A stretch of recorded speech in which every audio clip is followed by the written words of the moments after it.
Saudara-saudara, dalam video ini saya ingin sedikit sharing mengenai peristiwa-peristiwa atau apa yang kita alami di dunia saat ini.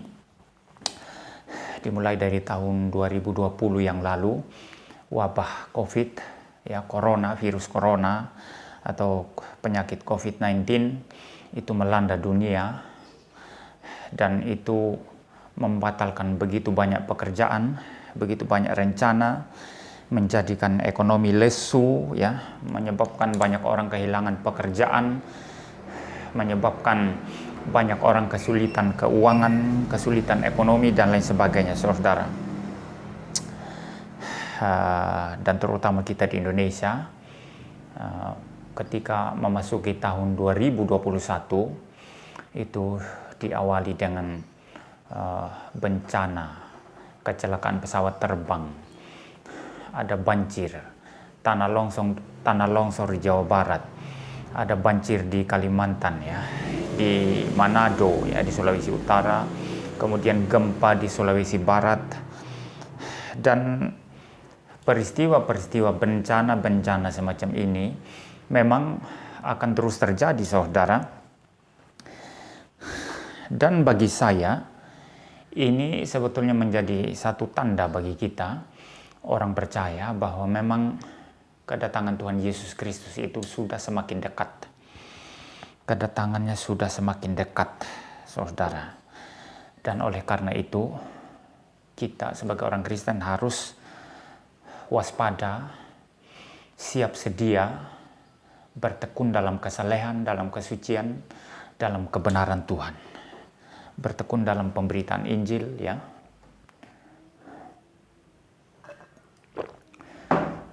bertekun dalam perbuatan-perbuatan baik Kristen kita. Saya tidak yakin, saudara, kalau kedatangan Tuhan Yesus Kristus itu kali yang kedua yang kita tunggu-tunggu ini masih harus menunggu menyelesaikan milenium yang ini. Artinya 1000 tahun ini, milenium ketiga ini, sejak tahun Masehi. Saya tidak yakin kalau itu masih selesai milenium ini baru Tuhan Yesus datang. Kalau melihat tanda-tanda dalam dunia ini, sebagaimana juga sudah dinubuatkan dalam Alkitab, di mana orang semakin jahat, orang semakin cinta diri, semakin cinta uang, orang berzinah, itu tidak malu-malu sekarang. Kalau dulu di kamar tersembunyi, sekarang di video kan. Itu seperti terjadi pada artis, yang barusan ini, juga artis-artis yang dulu-dulu, dan juga banyak orang-orang biasa, ibu-ibu rumah tangga atau laki-laki yang memvideokan perbuatan cabul mereka, perzinahan mereka, hubungan seksual mereka, saudara. Jadi dunia semakin rusak, saudara. Melihat bencana-bencana alam, dunia semakin rusak. Saya kok merasa diyakinkan bahwa memang kedatangan Tuhan Yesus Kristus itu sudah sangat dekat sekali. Cuma kita tidak tahu, sangat dekat. Bisa tahun depan, bisa 10 tahun lagi, 100 tahun lagi, atau 200 tahun lagi, kita tidak tahu, saudara. Tetapi saya tidak yakin kalau kedatangan Tuhan Yesus masih menghabiskan satu milenium yang ketiga ini dari tahun Masehi. Memang tidak ada yang tahu, saudara, kedatangan Tuhan Yesus kapan, sebagaimana dikatakan Alkitab dalam Matius 24 ayatnya yang ke-36. Tetapi tentang hari dan saat itu tidak seorang pun yang tahu. Malaikat-malaikat di sorga tidak, dan anak pun tidak, hanya Bapa sendiri. Tetapi kita bisa melihat tanda-tanda kedatangannya. Nah, sebagai orang Kristen, apa yang kita harus lakukan, saudara? Ada dua hal. Yang pertama, kita orang Kristen harus semakin baik. Kita orang Kristen harus semakin suci, harus semakin memuliakan Tuhan, harus semakin beribadah. Jangan kendor dalam melakukan perbuatan-perbuatan baik. Biarlah dunia semakin jahat,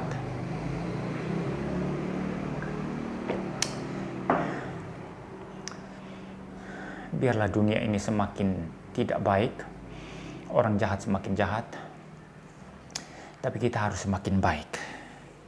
Terus memberitakan Injil, terus memuliakan Tuhan, terus menjaga kesucian hidup kita, terus hidup dalam kebenaran yang sejati.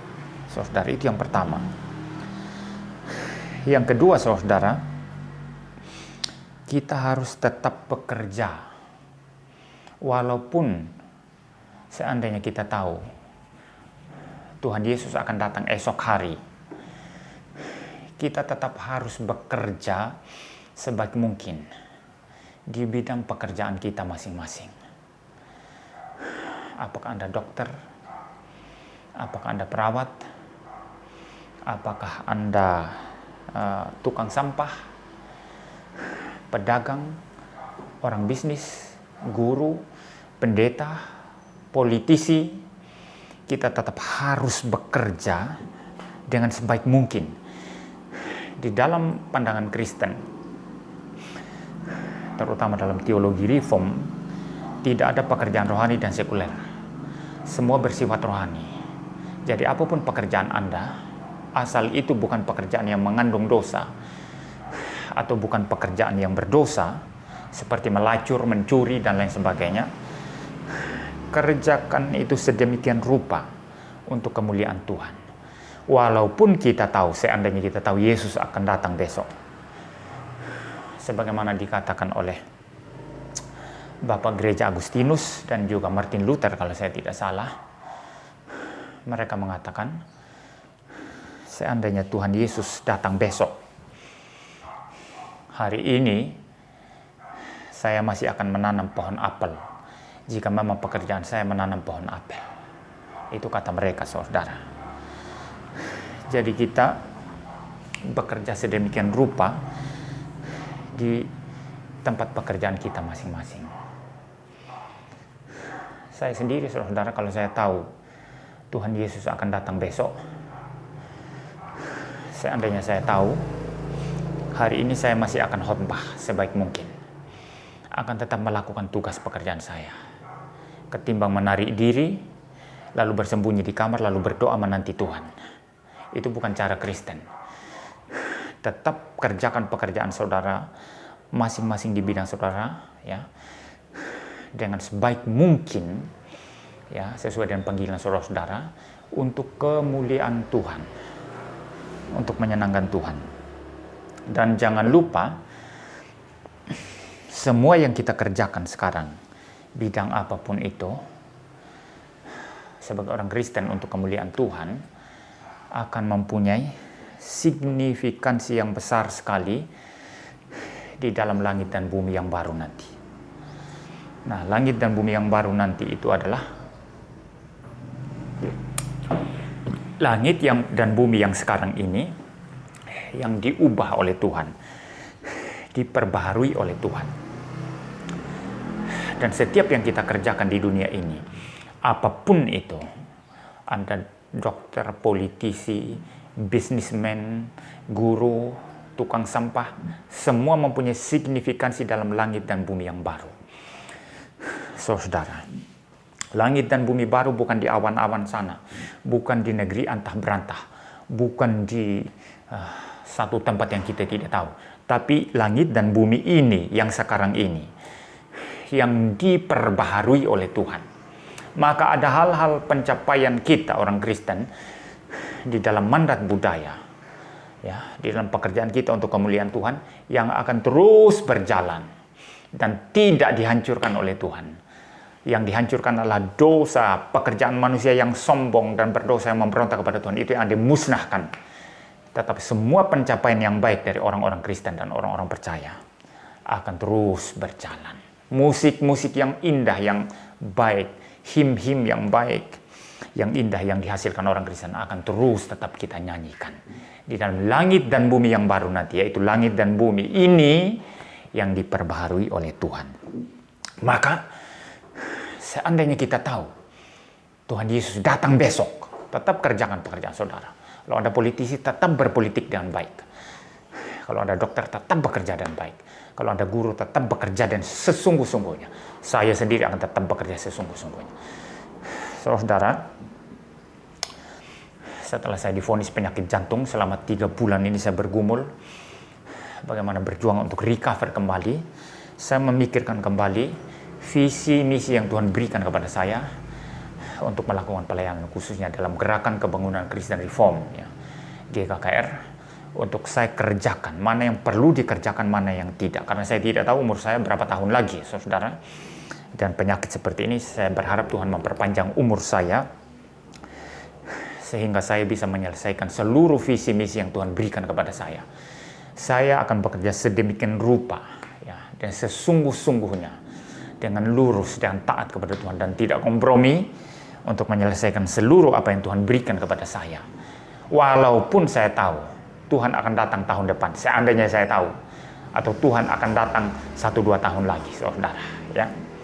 Karena tugas saya bukan berdiam diri lalu hanya berdoa menanti Tuhan, tidak.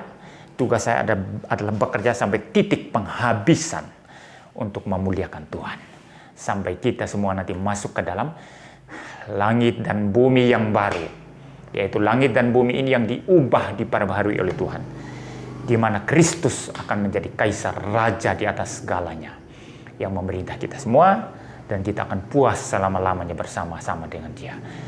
Biarlah spirit ini menjadi spirit kita semua, saudara. Maafkan saya masih bicara terengah-engah, karena saya harus bertempur dan asam lambung saya, saudara. Jantung saya sudah beres, saudara, ya.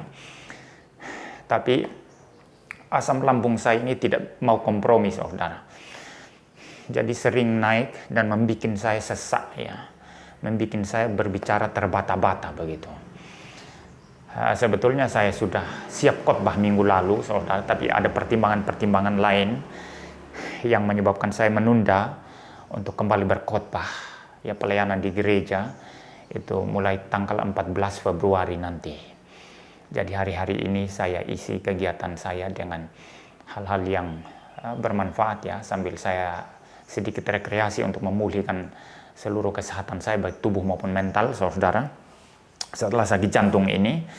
Dan saya berharap setelah ini saya akan kembali bekerja seperti biasa, dan tekad saya adalah, ini adalah semacam fase terakhir dalam pelayanan saya. Fase pertama dari umur 1 tahun sampai umur 25 tahun. Umur 25 tahun saya serahkan diri full time untuk melayani Tuhan. Fase kedua, umur 25 tahun, di mana saya mulai melakukan pelayanan, lalu masuk sekolah teologi, lalu sempat lanjut ke luar negeri, merintis GKKR, ya, melakukan pelayanan sampai umur 49 tahun, di mana saya divonis umur 48 tahun. Ya, penghujung umur 48 tahun, di mana saya divonis sakit jantung. Dan saya sekarang sebagai penderita jantung yang harus minum obat seumur hidup, ini adalah fase terakhir dari kehidupan saya, di mana saya harus berjuang lebih keras, lebih ketat, tidak kompromi, dan menjalankan kehendak Tuhan, saudara. Sepanjang umur yang Tuhan masih mau berikan di fase terakhir ini, saya berharap kita semua mempunyai spirit seperti itu, memuliakan Tuhan, mengutamakan Dia dalam segala hal, sampai Tuhan puas dengan seluruh yang kita kerjakan dan kita lakukan. Nah, ini yang bisa saya sampaikan dalam video ini. Tuhan memberkati kita semua. Amin.